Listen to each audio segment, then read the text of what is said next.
প্রিয় নবীর নাম শুনলে দুরূদ পাঠ করতে হয়, তার জন্য দোয়া করতে হয়। কারণ আল্লাহর হাবিব সাল্লাল্লাহু আলাইহি ওয়াসাল্লাম তার সমগ্র জীবনকে কষ্টের মধ্যে পার করেছেন, তার সমগ্র জীবনকে উৎসর্গ করেছেন তা আপনার আমার হেদায়েতের জন্য, গোটা বিশ্ব মানবতার মুক্তির প্রয়োজনে। যিনি তার জীবনকে যৌবনকে শেষ করে দিয়েছেন, তার সমগ্র জীবনে কখনো ভোগ উপভোগ এটিকে কখনো তিনি প্রশ্রয় দেননি, প্রাধান্য দেননি। দিনাতিপাত করেছেন অত্যন্ত কষ্টের সাথে, শত সহস্র বাধার সম্মুখীন হয়েছেন শুধুমাত্র কিয়ামত পর্যন্ত আগত সকল মুসলিম নরনারীর কাছে যেন কোরআনের বার্তা পৌঁছে যায়, সবাই যেন হেদায়েত প্রাপ্ত হয়ে যায়, সবাই যেন মুক্তি প্রাপ্ত হয়ে যায়, সবাই যেন জান্নাতি হয়ে যায়, সবাই যেন জাহান্নাম থেকে মুক্তি লাভ করে। এই উদ্দেশ্যে তার সমগ্র জীবনকে তিনি উৎসর্গ করেছেন আমাদের হেদায়েতের জন্য, আমাদের কল্যাণের পথে আহ্বানের জন্য, আমাদের জান্নাতে নেওয়ার জন্য। যার সমগ্র জীবনে কখনো ভোগ উপভোগকে প্রশ্রয় দেননি, কষ্টে নিপতিত হয়েছেন। তিনি চাইলে মক্কার রাজত্ব করতে পারতেন, তিনি চাইলে মক্কার সবচেয়ে ভোগী মানুষ হতে পারতেন, কিন্তু সেটা না করে তিনি যে ত্যাগের দৃষ্টান্ত স্থাপন করেছেন, প্রিয় নবী মুহাম্মদ সাল্লাল্লাহু আলাইহি সাল্লামের সেই অবদানের স্বীকৃতি স্বরূপ আমরা তার নাম যখনই শুনবো সাল্লাল্লাহু আলাইহি ওয়াসাল্লাম বলে তার প্রতি আল্লাহর রহমত যেন, অনুগ্রহ যেন নাযিল হয় সেজন্য দোয়া করব। আল্লাহ তাআলা তার হাবিবকে রহমত এমনিতেই দান করবেন, আপনি আর আমি তার জন্য রহমতের দোয়া করার মধ্য দিয়ে আমরা সৌভাগ্যবান মানুষের কাতারে শামিল হতে পারবো। তো আমি যেটি বলছিলাম, সূরাতুল হুজুরাতের 1 থেকে 5 নম্বর আয়াত পর্যন্ত এই 5টি আয়াতে আল্লাহ রাব্বুল আলামিন প্রিয় নবী সাল্লাল্লাহু আলাইহি ওয়াসাল্লামের সাথে আদব এবং শিষ্টাচারের শিক্ষা দিয়েছেন মানব জাতিকে। এবং আল্লাহ রাব্বুল আলামিন ঈমানদারদেরকে পরম মায়ার সাথে ডেকে, ইয়া আইয়ুহাল্লাযীনা আমানু, হে ঈমানদারগণ। এই ডাকে আল্লাহ তাআলা ডেকে বলেছেন, লা তুকাদ্দিমু বাইনা ইয়াদাইল্লাহি ওয়া রাসূলিহি, তোমরা আল্লাহ এবং তার রাসূলের সামনে আগ বেড়ে কোনো কথা বলবে না, আগ বেড়ে কোনো কাজ করবে না। একজন ঈমানদার, একজন মুসলমান, তার এই শিষ্টাচারের শিক্ষা তার জীবনে ধারণ করতে হবে। যখনই আল্লাহ কোনো কথা বলেছেন, আল্লাহ রাসূল সাল্লাল্লাহু আলাইহি ওয়াসাল্লাম কোনো কথা বলেছেন, এই নিশ্চিত হতে পারবো আমরা, তখন একজন ঈমানদার আর কখনো সেটার উপর কোনো কথা বলবে না, আগ বেড়ে কোনো কিছু করবে না, কোনো প্রকার সীমা লঙ্ঘন করবে না। আল্লাহ রাসূল, আল্লাহ বলেছেন, আল্লাহ রাসূল বলেছেন, এইটি শোনার পর সে তার আপদ মস্তককে সারেন্ডার করবে, সে নিজেকে আত্মসমর্পণ করবে। এরপর তার কোন যুক্তিকে, কোন বুদ্ধিকে, তার কোন মতামতকে সে সেখানে আর দান করার চেষ্টা করবে না। এটা একজন শিষ্টাচার বিশিষ্ট ঈমানদারের বৈশিষ্ট্য। কোরআন এই শিক্ষা আমাদেরকে দিয়েছে। ভাইরা আমার, এই শিক্ষাকে ধারণ করে আমরা যারা নিজেদেরকে মুসলমান দাবি করছি, আমাদের সম্মানীয় যারা আছেন, আল্লাহকে যেরকম আমরা সম্মান করি, আল্লাহ রাসূলকে যেরকম সম্মান করি, ঠিক একইভাবে আমাদেরকে যে সমস্ত মানুষগুলোকে সম্মান করার নির্দেশ করা হয়েছে, ওলামায়ে কেরাম রয়েছেন, আমাদের বাবা মা, বয়সে বড়, শিক্ষিত এবং যারা আমাদের শিক্ষক বৃন্দ আছেন, এভাবে যারা আমাদের সম্মানের পাত্র আছেন, সেই মানুষগুলোর সামনে আগ বেড়ে যেন কোনো কিছু না করি। সে আগ বাড়াটা কথার ক্ষেত্রে হতে পারে, চলার ক্ষেত্রে হতে পারে, আচরণের ক্ষেত্রে হতে পারে। এই শিষ্টাচারের শিক্ষা সূরা হুজুরাতের প্রথম আয়াতে আমাদেরকে দেওয়া হয়েছে।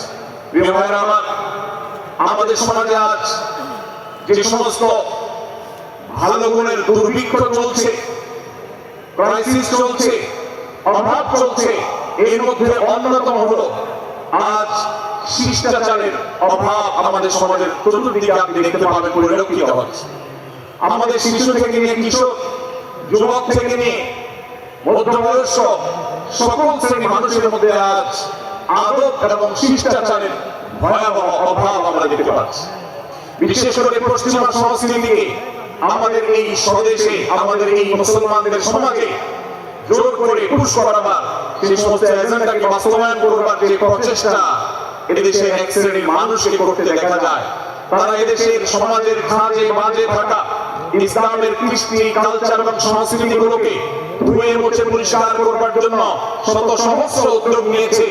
আমাদেরকে কোরআনের শিক্ষা ধারণ করে, কোরআনের শিক্ষাকে প্রচার করে, কোরআনের শিক্ষাকে প্রতিষ্ঠিত করে ব্যক্তির মধ্যে, ঘরে, পরিবারে, সমাজে, রাষ্ট্রে, সংবিধানে, আইনে, সংসদে সর্বত্র কোরআনের শিক্ষাকে বাস্তবায়ন করে সেই সমস্ত বিদেশি অপসংস্কৃতি চাপিয়ে দেওয়ার ষড়যন্ত্রকে মোকাবেলা করতে হবে ইনশাআল্লাহ। ভাইরা আমার, আর সেজন্য সূরা হুজুরাতের এই শিষ্টাচারের শিক্ষা আমাদের জীবনে খুবই গুরুত্বপূর্ণ। আমরা যখনই কোনো সম্মানীয় ব্যক্তির কাছে আমরা থাকবো, তাদের কথার উপরে কথা বলা, তাদের সাথে তর্ক করা, তাদের সামনে আগ বেড়ে কথা বলা, এমনকি তারা যখন চলবেন তাদের সামনে সামনে হাঁটা, এই সবগুলো করার এই শিষ্টাচারের যে শিক্ষা আছে পরিপন্থী। নবী সাল্লাল্লাহু আলাইহি সাল্লামের সময়কার একটি ঘটনা, এক ব্যক্তি তার বাবার সাথে হেঁটে যাচ্ছিলেন, বোঝা যাচ্ছিল না যে তাদের মধ্যে বাবাকে সন্তান। এমন সময় বাপ সন্তানের বাহ্যিক ভাবে দেখে বোঝা যায় না, এরকম কোনো কোনো ক্ষেত্রে হয়। জিজ্ঞেস করা হলো তাদেরকে, তোমাদের মধ্যে বাবাকে সন্তানকে? বলা হলো যে অমুক বাবা অমুক সন্তান। তখন নির্দেশনা দেওয়া হলো যে সন্তান তার হাঁটা এবং চলার মধ্য দিয়ে এই বিনয়ের প্রকাশ ঘটাতে হবে, আনুগত্যের প্রকাশ ঘটাতে হবে, সম্মান এবং শ্রদ্ধার প্রদর্শন করতে হবে, যার মধ্য দিয়ে বোঝা যায় যে কে সন্তান আর কে বাবা। এটা যেন জিজ্ঞেস করতে না হয়। আজ আমাদের যারা তরুণ আছি, আমরা যুবক আছি, আমরা অনেকেই পশ্চিমা সংস্কৃতির দ্বারা প্রভাবিত হয়ে আমরা শিষ্টাচারের এই গণ্ডি এবং সীমানা পার হয়ে চলে গেছি। কোরআন আমাদেরকে শিষ্টাচারের শিক্ষা দিচ্ছে যে আমরা সিনিয়রদের সামনে বিনয়ের সাথে আচরণ করব, তাদের সামনে সামনে চলা থেকে বিরত থাকবো, যথাসম্ভব তাদেরকে অনুসরণ করার চেষ্টা করব, তাদের সাথে কথা হবে, তাদের আগ বেড়ে কথা হবে না, তাদের কোনো জিজ্ঞাসা থাকলে সেটার উত্তর হবে বিনয়ের সাথে। এই শিষ্টাচারের শিক্ষা আমাদেরকে দেওয়া হয়েছে। এবং একইভাবে সূরা হুজুরাতের প্রথম বার্তার মধ্যে নবী সাল্লাল্লাহু আলাইহি ওয়াসাল্লামের সাথে আরেকটি শিষ্টাচার শেখানো হয়েছে, তা হলো আল্লাহ রাব্বুল আলামিন আমাদের কণ্ঠকে, আমাদের আওয়াজকে, আমাদের কথাকে নবী সাল্লাল্লাহু আলাইহি ওয়াসাল্লামের কথার চেয়ে যেন আগ বেড়ে না যায়, তার চেয়ে যেন উচ্চ কণ্ঠে আমরা কথা না বলি, তার চেয়ে যেন উচ্চ স্বরে কথা না বলি, সেই শিক্ষা দিয়েছে, সেই শিষ্টাচারের শিক্ষা আমাদেরকে দেওয়া হয়েছে। ভাইরা আমার, নবী সাল্লাল্লাহু আলাইহি ওয়াসাল্লামের সাহাবীরা নবী সাল্লাল্লাহু আলাইহি ওয়াসাল্লামের প্রতি আদব এবং শিষ্টাচার এত বেশি প্রদর্শন করতেন যে নবী করিম সাল্লাল্লাহু আলাইহি ওয়াসাল্লামের প্রতি এই শিষ্টাচারের কথা যখন বলা হয়, সাহাবীরা অনেকে নবী করিম সাল্লাল্লাহু আলাইহি ওয়াসাল্লামের সাথে কথা বলতে রীতিমতো ইতস্তত বোধ করছিলেন যে কিভাবে কথা বলবো না জানে জোরে হয়ে যায়, এবং তাতে না জানে আমি বেয়াদবের কাতারে শামিল হয়ে যাই, শিষ্টাচার বহির্ভূত কাজ করে ফেলি। এবং আল্লাহ তাআলা যে সতর্কীকরণ করেছেন সূরা হুজুরাতের এই 1 থেকে 5 নম্বর আয়াতের মধ্যে, তার আওতায় আমি না জানে পড়ে যাই। তখন সাহাবায়ে কেরাম বিনয় এবং বিনম্রতা অবলম্বন করেছেন এবং তারা একরকম বিপাকে পড়ে গেছেন। এতটা তারা সভ্য ছিলেন, এতটা তারা নম্র ছিলেন, এতটা তারা বিনম্র আচরণ করতে পেরেছেন। ভাইরা আমার, এই বিষয়টিও আমরা শুধুমাত্র আমাদের প্রিয় নবীর জন্য নয়, এটি আমাদের মা বাবা, আমাদের সম্মানের পাত্র যারা আছেন, আমাদের বয়সে যারা সিনিয়র আছেন, তাদের সামনে কথা বলার সময় আমরা মেইনটেইন করে চলবো। অর্থাৎ আমরা উচ্চ কণ্ঠে তাদের সামনে কথা বলবো না। এই মাহফিলে এখনো শত শত হাজারো মানুষ হয়তো এমন আছেন যারা মায়ের সামনে, বাবার সামনে, বড় ভাইয়ের সামনে, শিক্ষকের সামনে, সিনিয়রদের সামনে, মুরব্বীদের সামনে, ওলামাদের সামনে উচ্চ কণ্ঠে কথা বলেন। প্রিয় ভাইরা আমার, আমরা মুসলমানদের সন্তান, আমরা মুহাম্মদ সাল্লাল্লাহু আলাইহি ওয়াসাল্লামের উম্মত, আমরা আবু বকর, ওমর, ওসমান, আলী রাদিয়াল্লাহু আনহুর অনুসারী, আমরা কোরআনের অনুসারী। কোরআনের অনুসারী কখনো বেয়াদব হতে পারে? কোরআনের অনুসারী কখনো বেয়াদব হতে পারে? কোরআন যে শিষ্টাচারের শিক্ষা দিয়েছে, এই শিক্ষা আমাদের মধ্যে ধারণ করতে হবে, আমাদের সন্তানদের শেখাতে হবে, আমাদের ঘরে ঘরে এই শিক্ষা চর্চা করতে হবে, আমাদের সমাজে এটিকে প্রতিষ্ঠিত করতে হবে। পশ্চিমা সংস্কৃতির যে ছোবল, সে ছোবল আমাদের সন্তানদেরকে আজকাল অনেক ক্ষেত্রে বেয়াদবে পরিণত করছে। তাদের অনেক সময় শিষ্টাচার থেকে বের করে দিচ্ছে। তারা কখনো স্বাধীনতার নামে, কখনো মত প্রকাশের নামে, কখনো বিভিন্ন নামে তারা কিন্তু হারিয়ে যাচ্ছে। আজকের এই বাস্তবতাকে উপলব্ধি করে সূরা হুজুরাতের 1 থেকে 5 নম্বর আয়াত, এই শিক্ষাকে আমাদের মধ্যে ধারণ করতে হবে। আল্লাহ তাআলা আমাদের সবাইকে সেই তৌফিক দান করুন। ভাইরা আমার, সূরা হুজুরাতের প্রথম বার্তা নবী সাল্লাল্লাহু আলাইহি ওয়াসাল্লামের সাথে শিষ্টাচার। আল্লাহ এবং তার রাসূলের সামনে, আল্লাহ এবং তার রাসূলের সামনে আগ বেড়ে কোনো কথা না বলা, আগ বেড়ে কোনো আচরণ না করা, এটা তার প্রতি শিষ্টাচারের অংশ। এবং আল্লাহ রাসূলের সামনে উচ্চ কণ্ঠে জোরে কথা না বলা এটাও তার প্রতি শিষ্টাচারের অংশ। আল্লাহ তাআলা আমাদেরকে এই শিষ্টাচার আমাদের জীবনের প্রত্যেকটা পদে পদে ধারণ করার তৌফিক দান করুন, আমিন। ভাইরা আমার, সূরা হুজুরাতের দ্বিতীয় যে শিক্ষা, সেই শিক্ষাটা বর্ণিত হয়েছে এই সূরার 6 থেকে 8 নম্বর আয়াত। 6 থেকে 8 নম্বর আয়াতের মধ্যে আল্লাহ রাব্বুল আলামিন আমাদেরকে দ্বিতীয় শিক্ষা দিয়েছেন, ঈমানদার কখনো কোন কথা বলার আগে সেই কথা সত্য কিনা বাস্তব কিনা সেই যাচাই বাছাই না করে বলবে না। ঈমানদার কখনো গুজবে কান দিবে না। ঈমানদার কখনো শোনা কথার উপর ভিত্তি করে কোনো সিদ্ধান্ত গ্রহণ করবে না। এই শিক্ষাটাও আজকের বাস্তবতার আলোকে আমাদের সমাজের জন্য অত্যন্ত গুরুত্বপূর্ণ এবং প্রয়োজনীয়।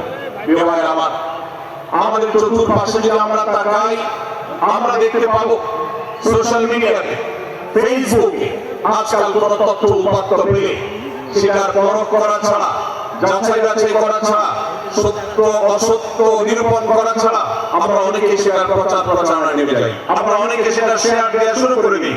আমরা অনেকে এটার উপর ভিত্তি করে অনেকে নিন্দা মন্দ করা শুরু করে দিই।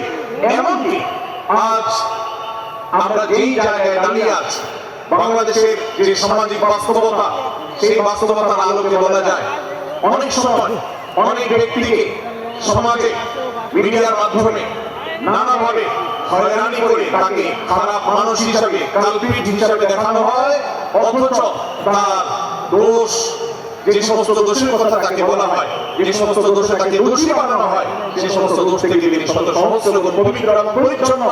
ভাইরা আমার, আজকের এই বাস্তবতায় আমাদেরকে বিশেষ করে লক্ষ্য রাখতে হবে যে আমরা যেই কোনো মূল্যে, যেই কোনো ভাবে যেন কোন প্রকার গুজবে কান না দিই, আমরা যেন গুজব থেকে বেঁচে থাকি। আল্লাহ তাআলা আমাদেরকে তৌফিক দান করুন, আমিন।